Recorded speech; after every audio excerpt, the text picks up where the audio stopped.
Starting to communicate. Nothing could be easier than failing to communicate. Condescending, contradicting, berating, demeaning, treating other people as if I am the boss and you just work here. Until recently, that was a widely accepted form of human interaction inside some of the largest and best-known companies in the world. Barking rights were thought to be a natural prerogative of executive position. More and more people in business and elsewhere are beginning to understand how important communication really is. The ability to communicate well is what lights the fire in people. It's what turns great ideas into action. It's what makes all achievement possible. When Lee Iacocca first went to work at the Ford Motor Company, he discovered the importance of being able to communicate effectively.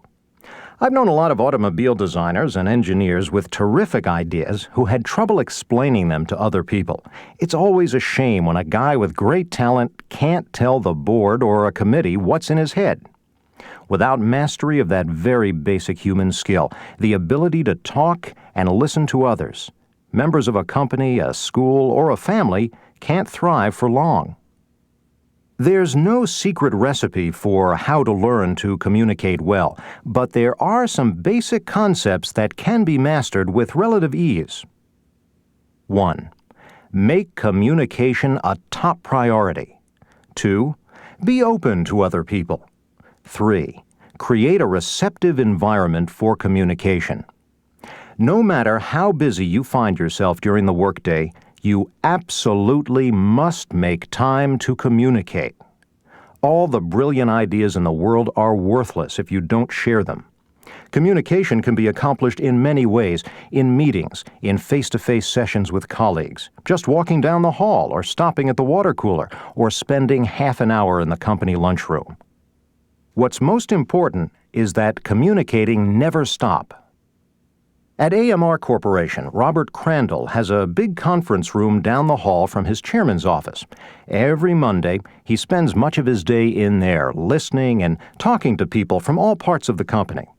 The benefits are twofold. Crandall gets the input of knowledgeable people, and they get to help create the future vision of American Airlines. That's fundamental to the development of trusting relationships. Communication doesn't have to happen in the big conference rooms. The biggest mistake managers used to make, besides thinking that all wisdom flowed from them, was failing to understand that communication absolutely has to be a two-way street. You have to share your ideas with others and listen to theirs. That's step number 2.